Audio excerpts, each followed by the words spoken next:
Assalamualaikum warahmatullahi wabarakatuh. Anak-anak, hari ini kita memasuki bab ketiga, yaitu tentang DNA, RNA, dan sintesis protein.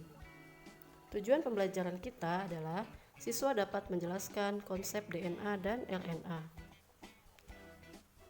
Apa itu DNA?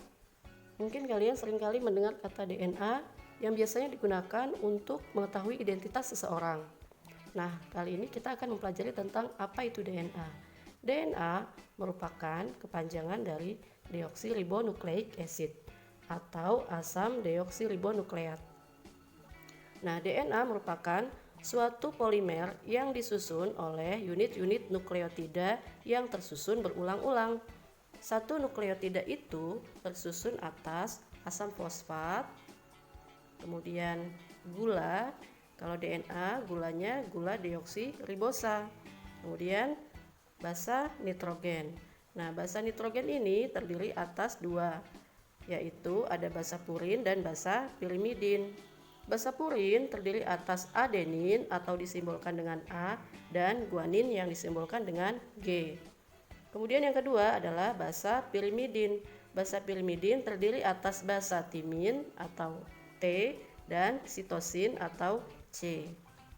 Nah, jadi DNA itu merupakan suatu polimer yang tersusun oleh banyak nukleotida, ya.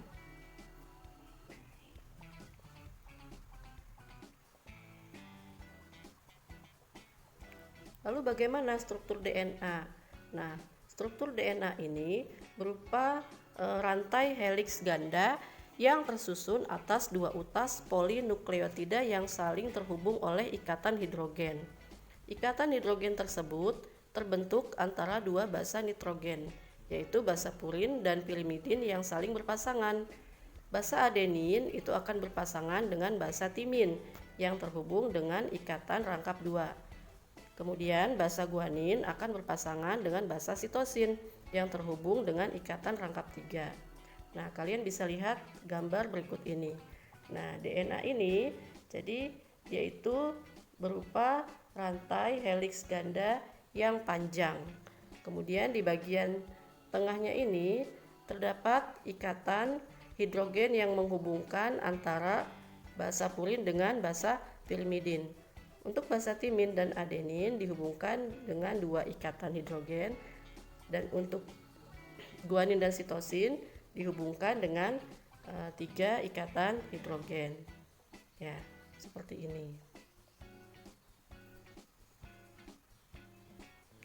Nah, selanjutnya DNA itu dapat melakukan replikasi. Apa itu yang dimaksud dengan replikasi DNA? Replikasi DNA merupakan kemampuan DNA membentuk atau menyintesis DNA yang persis dirinya sendiri. Ada tiga hipotesis yang menyatakan tentang replikasi DNA. Yang pertama adalah teori konservatif, kemudian semi konservatif, dan dispersif.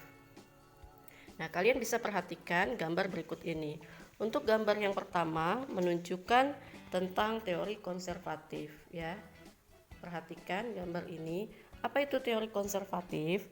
Teori konservatif merupakan teori di mana DNA induk tidak membuka atau tidak memisah. Jadi DNA-nya tidak membuka, ya. Kemudian keseluruhan untai induk dipertahankan dan menjadi acuan sintesis. Molekul DNA induk akan membentuk molekul DNA baru. Jadi DNA induk tidak melakukan pemisahan diri dan dia akan mencetak DNA yang baru, ya, itu kesimpulannya. Kemudian yang kedua adalah teori semi konservatif. Untuk teori ini, DNA induk akan memisah dan masing-masing akan membentuk untai DNA baru, sehingga hasil akhirnya adalah pita DNA yang terdiri dari DNA induk dan DNA lama dan baru, ya. Jadi untuk teori semi konservatif, pita DNA induk ini akan memisah, kemudian masing-masing akan mencetak pita DNA yang baru. Yang ketiga untuk teori dispersif, yaitu DNA induk putus menjadi beberapa bagian. Kemudian segmen-segmen DNA parental baru akan terbentuk berselang-seling dengan untai DNA yang lama. Nah, ini adalah 3 teori yang menyatakan tentang replikasi DNA. Nah, kemudian apa sih fungsinya DNA itu? Nah, DNA itu memiliki beberapa fungsi. Yang pertama adalah membawa informasi genetik dari suatu generasi kepada generasi berikutnya. Yang kedua, mengontrol aktivitas hidup secara langsung dan tidak langsung. Yang ketiga, mesintesis RNA. Dan terakhir adalah berperan dalam proses sintesis protein. Yang selanjutnya adalah RNA. Apa itu RNA? RNA merupakan kepanjangan dari ribonucleic acid atau asam ribonukleat. RNA merupakan suatu polimer yang disusun oleh unit-unit nukleotida yang tersusun berulang-ulang. Molekulnya dapat berbentuk pita tunggal atau pita ganda yang lurus. Nah, susunan DNA dengan RNA ini sama ya, yaitu tersusun atas nukleotida ya. Tadi sudah dijelaskan di DNA bahwa satu nukleotida itu terdiri atas gugus fosfat, gula, dan basa. Perbedaan nukleotida pada RNA adalah pada RNA gulanya adalah gula ribosa. Kemudian basa nitrogennya untuk RNA terdapat perbedaan pada basa pirimidin, yaitu untuk RNA memiliki basa urasil, bukan timin ya. Nah, RNA ini ada 2 macam, yaitu ada RNA genetik dan RNA non-genetik. RNA genetik hanya dimiliki oleh organisme tertentu yang tidak memiliki DNA. Fungsinya adalah sebagai pewaris sifat dan sintesis protein. Sedangkan yang kedua, RNA non-genetik itu terdapat pada organisme yang memiliki DNA sebagai pewaris sifat. Nah, untuk RNA non-genetik ini ada 3 macam, yaitu ada mRNA atau RNA messenger atau RNA duta ya, yang fungsinya adalah membawa kode genetik ke ribosom. Yang kedua adalah rRNA atau RNA ribosom yang merupakan komponen utama dari ribosom. Yang ketiga adalah tRNA atau RNA transfer yang berfungsi untuk membawa asam amino ke ribosom. Nah, untuk struktur RNA ini berupa rantai tunggal yang pendek. Ya. Nah, ini adalah gambar dari RNA. Jadi dia berupa rantai tunggal yang pendek. Lalu di sini ada tabel perbedaan, yaitu perbedaan antara DNA dan RNA. Apa perbedaannya DNA dan RNA? Yang pertama dari segi strukturnya. Untuk DNA strukturnya berupa rantai double helix panjang yang tersusun dari pasangan nukleotida. Sedangkan RNA rantainya tunggal dan pendek yang tersusun dari nukleotida.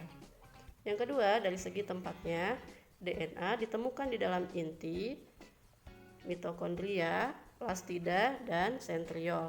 Sedangkan RNA ditemukan di dalam sitoplasma, ribosom, dan inti. Yang ketiga, basa nitrogen. Untuk DNA terdiri atas basa pirimidin dan basa purin. Basa pirimidin terdiri atas sitosin dan timin, sedangkan basa purinnya adalah guanin dan adenin. Nah, kemudian nanti guanin akan berpasangan dengan sitosin, timin akan berpasangan dengan adenin. Untuk RNA sama ya, memiliki basa pirimidin dan basa purin. Untuk basa pirimidin pada RNA yaitu sitosin dan urasil, sedangkan basa purin pada RNA adalah guanin dan adenin. Jadi perbedaannya terletak pada basa pirimidin. Untuk DNA terdapat basa timin, sedangkan RNA terdapat basa urasil. Pada RNA, pasangan basa ini G berpasangan dengan C atau guanin berpasangan dengan sitosin dan urasil akan berpasangan dengan adenin. Selanjutnya adalah perbedaan dari segi gugus gula. Untuk DNA gulanya berupa deoksiribosa dan RNA gulanya berupa ribosa. Dan yang terakhir, dari segi fungsinya, DNA memiliki fungsi yang berhubungan dengan faktor keturunan dan arsitek sintesis protein. Kadarnya tidak dipengaruhi oleh kecepatan sintesis protein, sedangkan RNA memiliki fungsi yang berhubungan dengan sintesis protein, kemudian kadarnya dipengaruhi oleh kecepatan sintesis protein. Nah, baik anak-anak, itu saja untuk penjelasan hari ini. Mudah-mudahan kalian dapat mengerti. Kurang lebihnya Ibu mohon maaf. Billahi taufik wal hidayah. Wassalamualaikum warahmatullahi wabarakatuh.